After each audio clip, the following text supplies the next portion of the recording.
Bismillahirrahmanirrahim. Assalamualaikum warahmatullahi wabarakatuh. Perkenalkan, nama saya Arisa Yulia dari Program Studi PGSD Kelas B, Fakultas Pendidikan Islam dan Keguruan Universitas Garut. Di sini saya akan menjelaskan tentang akhlak terhadap Allah, terhadap Rasul, terhadap malaikat, dan terhadap kitab. Pertama-tama, kita harus mengetahui dulu apa itu akhlak. Akhlak berasal dari bahasa Arab jama dari bentuk mufaradnya yaitu hulukun, yang berarti budi pekerti, tingkah laku, peringai, dan tabiat. Sedangkan menurut istilah adalah pengetahuan yang menjelaskan tentang baik dan buruknya suatu perilaku. Yang pertama, kita akan membahas akhlak terhadap Allah. Akhlak terhadap Allah dapat diartikan sebagai sikap atau perbuatan yang seharusnya dilakukan oleh manusia sebagai makhluk kepada Allah Sang Holy. Ada 4 alasan mengapa kita harus berakhlak pada Allah.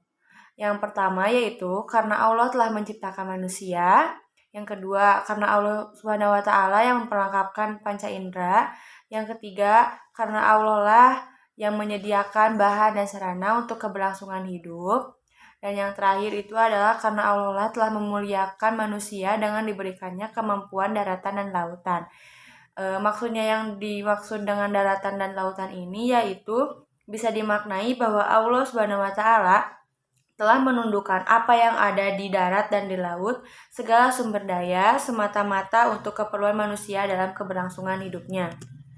Contoh beberapa akhlak terhadap Allah Subhanahu wa taala, yang pertama yaitu mentaati segala perintahnya, yang kedua beribadah kepada Allah Subhanahu wa taala, yang ketiga berzikir kepada Allah Subhanahu wa taala, yang keempat tawakal. Yang dimaksud tawakal ini adalah berserah diri kepada Allah dalam hal apapun itu.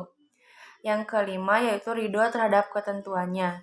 Jadi apapun yang ditakdirkan oleh Allah Subhanahu wa taala kepada kita, kita harus ridho dan ikhlas. Dan yang terakhir yaitu tawadu kepada Allah Subhanahu wa taala. Yang dimaksud tawadu ini adalah rendah diri.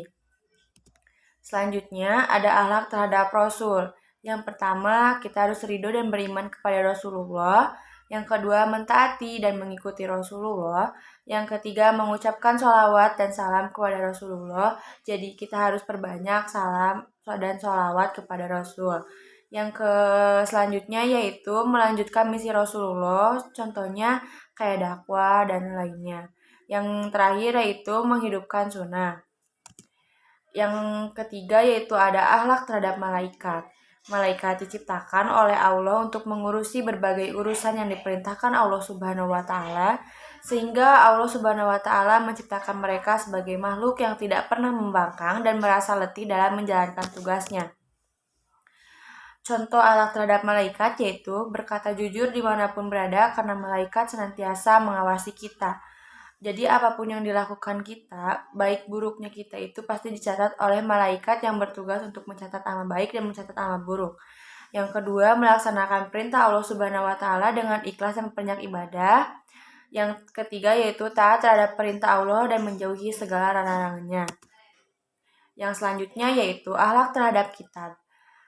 Kitab adalah wahyu Allah Subhanahu wa taala yang disampaikan kepada para rasul, sudah berbentuk buku atau kitab. Isi kitab lebih lengkap jika dibandingkan dengan lembaran-lembaran suhuf. Contoh akhlak terhadap kitab yaitu yang pertama, kita menjadikan kitab Allah sebagai pedoman khusus untuk kita hidup. Yang kedua, meyakini bahwa kitab ini adalah benar-benar datangnya dari Allah. Yang ketiga yaitu memahami isi kandungannya. Dan yang terakhir yaitu mengamalkannya dalam kehidupan sehari. Kesimpulan dari materi ini yaitu kita seorang muslim wajib berakhlak kepada Allah, malaikat, rasul, dan kita. Karena kita senantiasa diciptakan oleh Allah Subhanahu wa taala, dan apa yang diperlakukan kita di dunia ini dicatat oleh malaikat dan Allah juga melihat. Terima kasih, sekian, maaf bila ada kesalahan. Terima kasih. Wassalamualaikum warahmatullahi wabarakatuh.